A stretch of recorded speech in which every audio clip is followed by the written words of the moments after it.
Yo, I'm back with another Jumpman reaction video to the new movie Avatar, Fire and Ash. Let's get into it. This jump was like that. 3 hours and 18 minutes plus previews. So you're looking at like close to 4 hours in this jump. But let's talk about it. Alright, so director by James Cameron, the Avatar Fire and Ice was released here in the United States on December 19, 2025. As y'all know, came out on Thursday. So this was the third installment in the franchise. So this film introduces now the Ash people. These are more like a more aggressive and darker Nava tribe, led by Varang, I think I'm saying. So the plot to this joint was, it was set after the Way of the Water. Y'all already know about that. That was a good joint by Sully and his family, They continue to navigate through the grief after the son on Neytiri's death, while encountering like all these new threats from the volcanic regions of Pandora. You know what I'm saying? So, y'all remember how the oldest son, how he passed away, whatever, blah, blah, blah. So, like I said, the runtime from this film is like 3 hours, 17 minutes, 18 minutes, with a production budget of like 400 mil. 400 mil to make a movie. I'm saying you gotta look at it, all of the details, the graphics and all that shit. The shit be lit.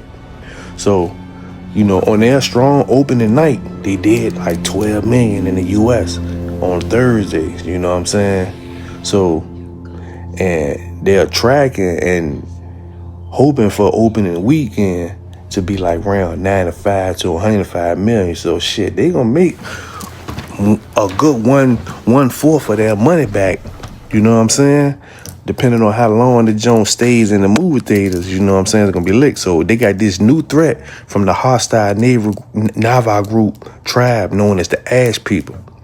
The Nava and Avatar, they are deliberately modeled on real indigenous cultures, including the indigenous American nations of people, Amazonian tribes and other land-based societies worldwide, So these movies, these Avatar movies are based on those types of cultures. So this new Avatar movie and all other Avatar movies is clearly indigenous coded, showing sacred relationships between the land, and the land isn't owned, but it is kin. It's not owned, it's kin, like it's kinfolk. And it's showing ancestor reverence, memory lies through ritual story in place, showing oral traditions and ceremonies, song rites, and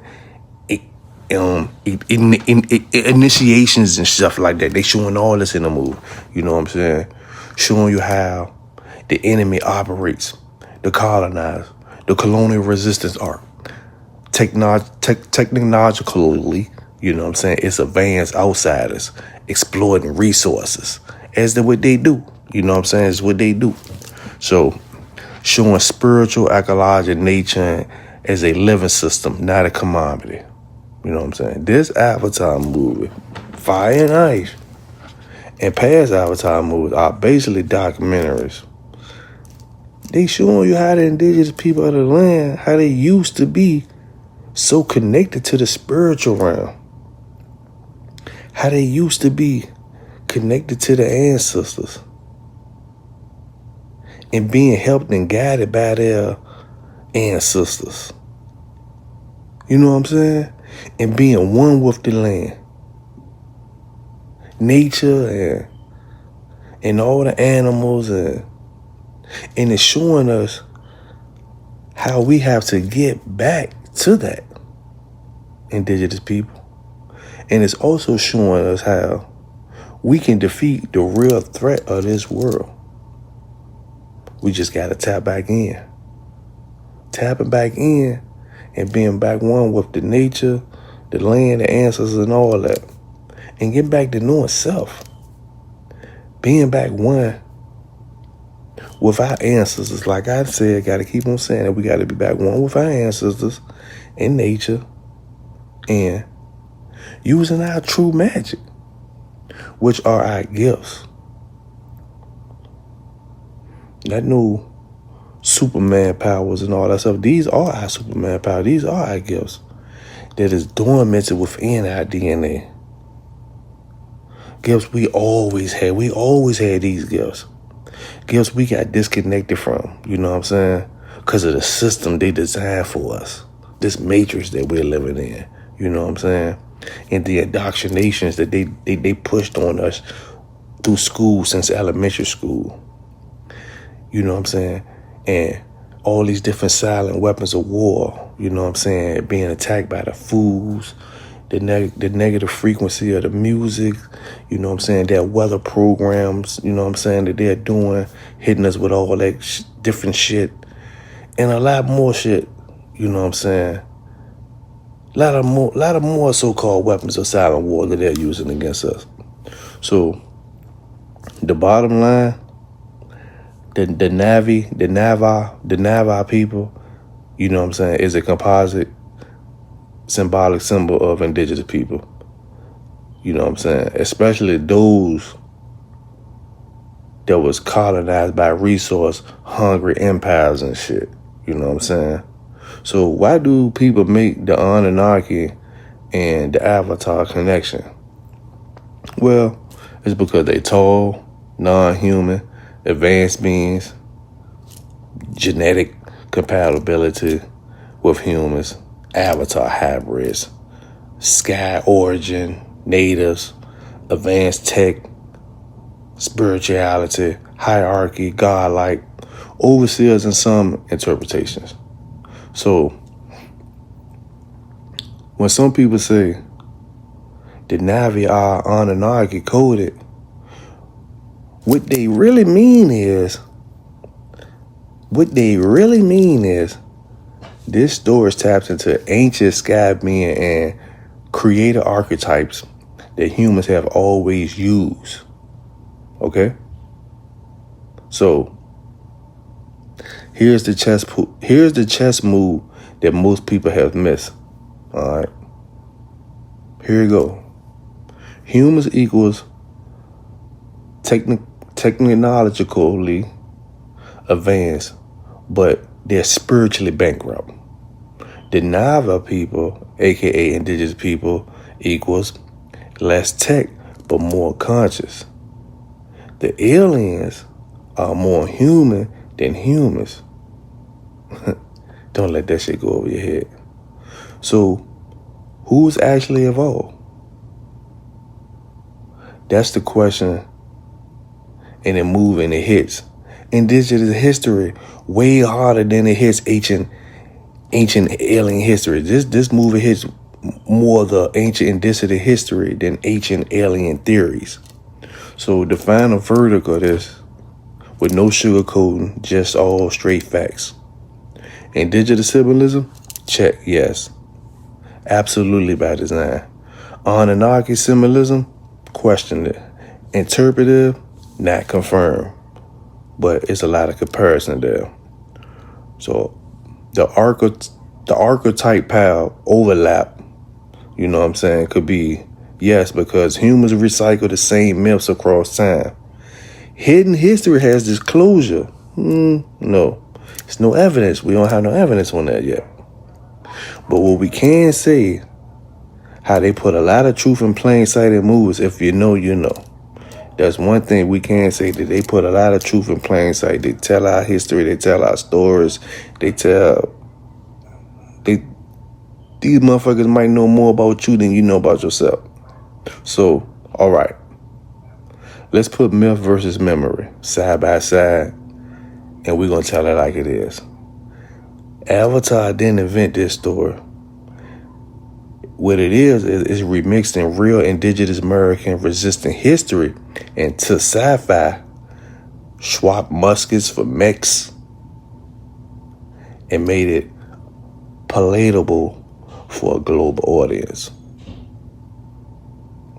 That's what they did. So,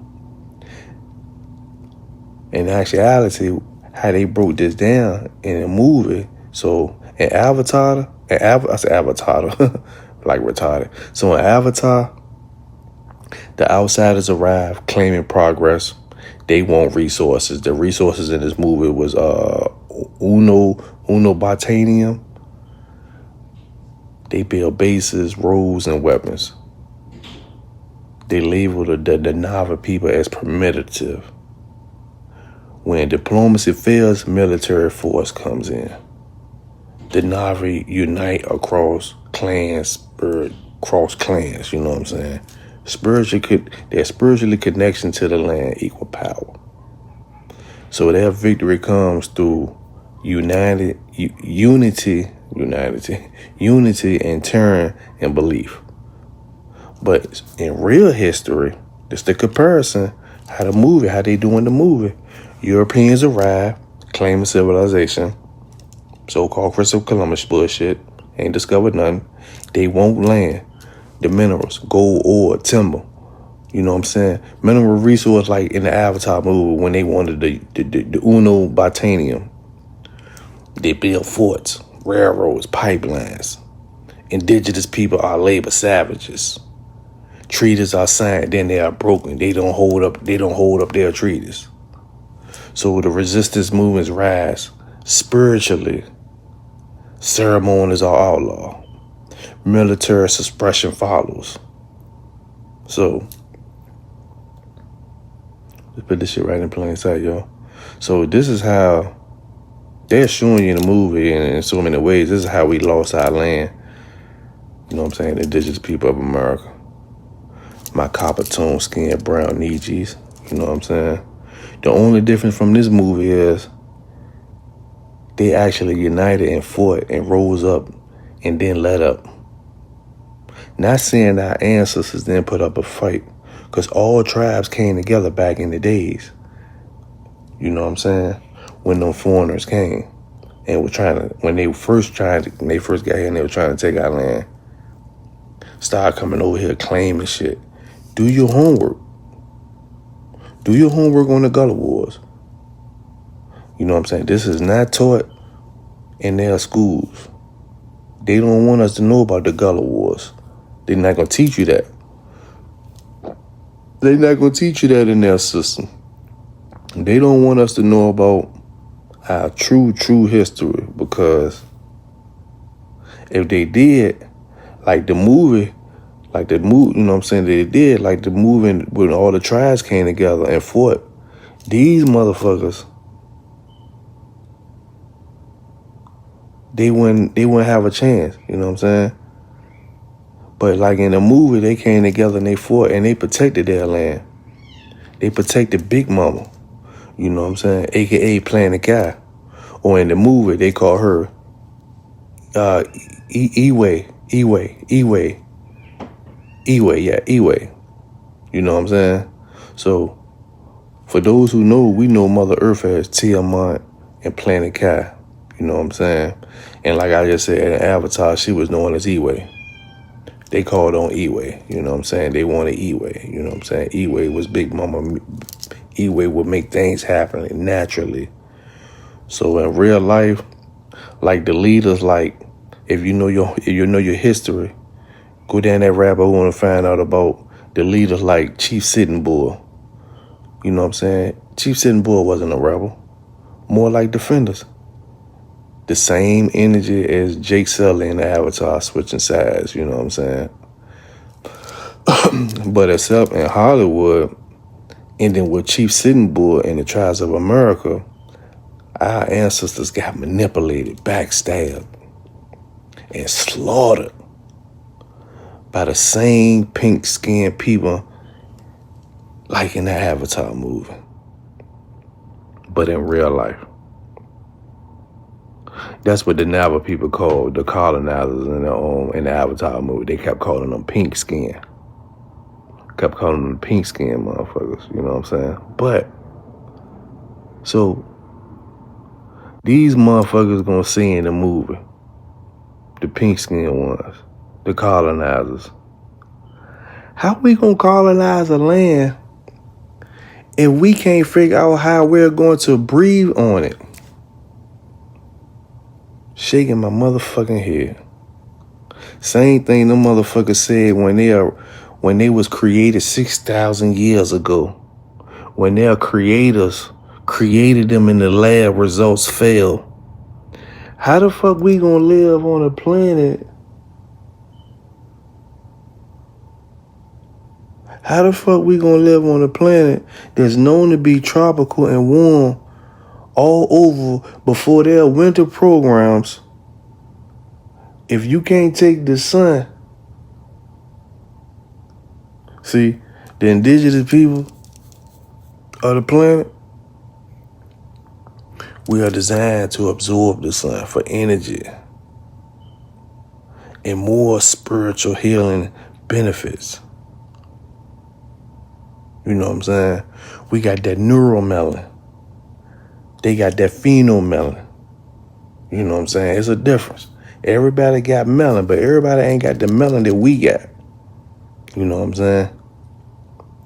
They got more sulfur in their bodies than we do. Therefore, they are able to take the cold more. Capable of being in the cold more. That's why you see them early in the morning, 2, 3, 4 in the morning, running around with shorts and shit when it's 16 degrees and shit outside. And we got more of the melanin that is able to absorb the sun, being in the sun more. We're tropical beings.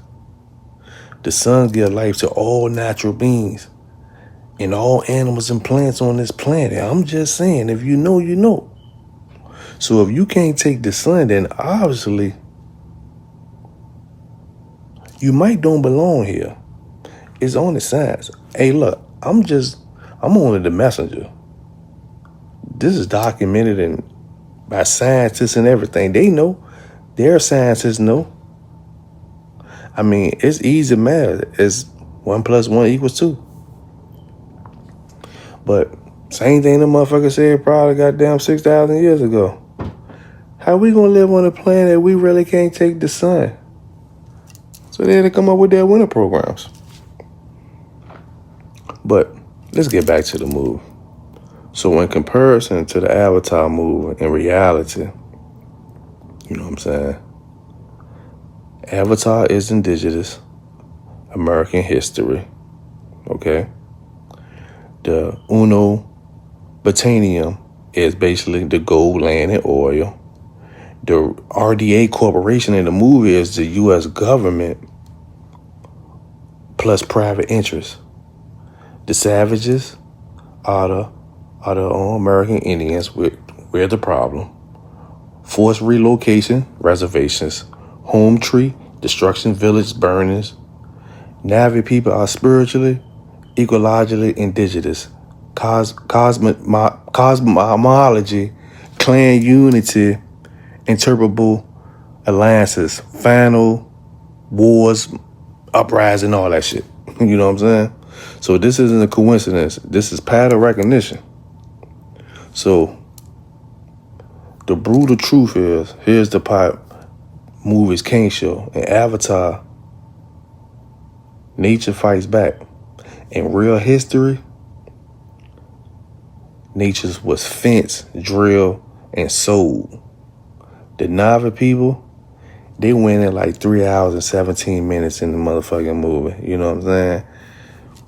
The real indigenous people, resistance lasted centuries, still to this fucking day. You know what I'm saying? So why did the movie producer Cameron told it in this way? I'll tell you why. For corporate translation, strategy. Now, if you was to tell this movie directly to people, they would get defensive. But if you tell them it was blue alien people listen. So, the sci-fi shit equals emotional, like an emotional Trojan horse. You know what I'm saying? So, it's just the same truth. It's just wrapped up in a different wrapper. You know what I'm saying? So the final scoreboard of this movie, Avatar, Fire and Ash. Avatar equals symbolically retelling of indigenous resistance.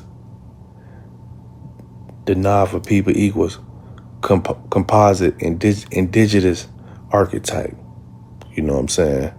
The colonial critique equals intentional, happy ending, fictional.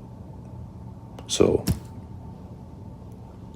Avatar, it gives justice on the screen, but history shows in real life that there was real injustice in reality.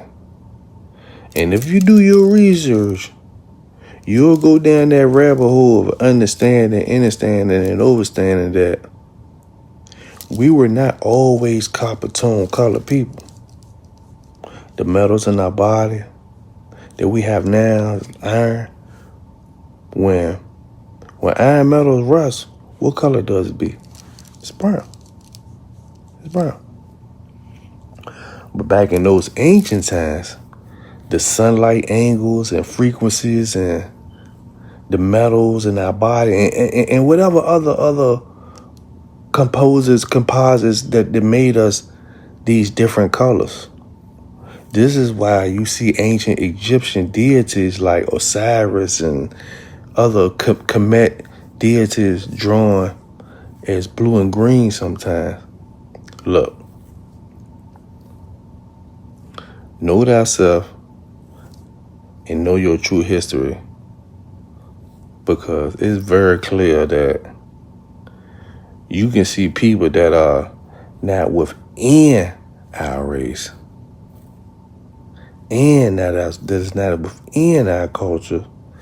Man, they are making billions over your lack of knowledge, your lack of knowing yourself, lack of knowing your own history. So the majority of y'all don't even care. Majority of y'all don't even care about your true history. You know what I'm saying? Your tribe, your true history, the true history of this planet. All y'all care more about is all the distractions that they designed for us. You know what I'm saying? That they place for y'all to vibrate low. Low as fuck.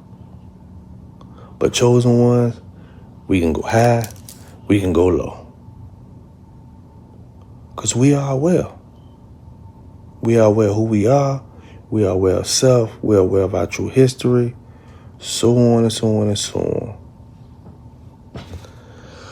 So, with all that said, with all that broken down, all that information wrapped up all in one for the new Avatar movie, Fire and Ash. I said ice.